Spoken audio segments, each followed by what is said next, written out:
The Act of 1861 was the first Council Act came during the Crown rule. After the revolt of 1857, this was the time to rectify the previous mistakes. Remember the Charter Act of 1833 when Governor General was given the power to make law for entire British India? That was over centralization. And now this Council Act of 1861 is the act of decentralization. When Bombay, Madras and Bengal presidency was given the power to make their own laws by forming provincial legislative councils.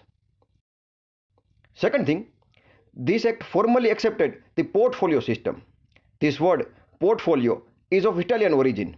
Portare means to carry and foligo means leaf or papers. Portfolio is a folder to carry papers. When a person is given the portfolio of finance, she became finance secretary. Given the defense portfolio, another one became defense secretary. Now this whole team is called Executive Council of Viceroy. You can call it the first ministry of India. Another thing, this act for the first time acknowledged the role of Indians in law making process. Three Indians included in imperial legislative councils were Maharaja Patiala, Maharaja Banaras and Sir Dinkar Rao. You can call them first Indian MPs. As I have mentioned before, this act of 1861 was the act of decentralization.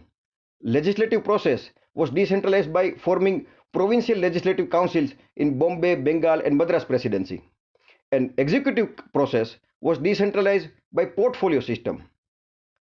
Second Council Act came in 1892. 7 years before that, Indian National Congress was formed in 1885. Early nationalists like Dadabhai Nauroji, Firoz Shah Mehta, Surendranath Banerjee, Gopal Krishna Gokhale, Mahadev Govind Ranade wanted democratization of Indian government through gradual steps. They were called moderates because they did not ask for the immediate fulfillment of their goals. They wanted Indians to have larger share in the government. So they demanded a membership of the council for elected representatives. And British Parliament was forced to pass Council Act of 1892. By this act, members of both central and provincial legislative councils were increased. And importantly, some of those members could be elected indirectly. As you can see, it was a good time of liberalization and democratization. Indian leaders were doing their job, political awareness among Indians was on rise, government policy was conducive. But as always, it all came to an end in early 20th century with the rising competition between industrial superpowers. As you can see, industrialization and colonization goes hand in hand. Industrial revolution was started in Britain because it had vast network of colonies across the globe. These colonies, like India, were the source of raw material for their factories. Soon after Britain, other European countries like France entered in the game. In 1776, USA became independent and they started the process of industrialization. In 1871, small states of Germany unified into a nation and soon became industrial superpower of Europe.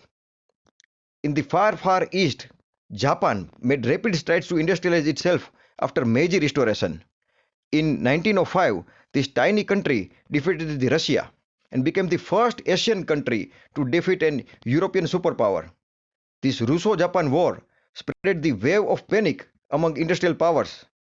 Now every industrial master wanted to protect their colony and to secure maximum resources for themselves. The competition was steep. Sooner or later, a war of global scale was becoming inevitable. This was the time of insecurity and political oppression. Now Britain cannot afford India to become any more democratic than she has already become. January 1899, Lord Curzon became the Viceroy of India. His goal was to protect India for Britain. But there was a problem. Now Indians were united. They have tasted the flavor of democracy and free press. So Curzon decided to break leadership of Indians. He brought a new policy of divide and rule. In August 1904, he presided over the Partition of Bengal. He wanted to break unity of India as a nation. If we know anything about history, we can say that it was a mistake.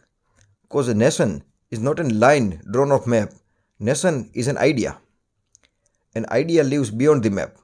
Curzon's partition plan met with such a strong opposition in form of Swadeshi movement that partition was later revoked in 1911. In the middle of Swadeshi movement, Curzon resigned and returned to England. Lord Minto became the viceroy.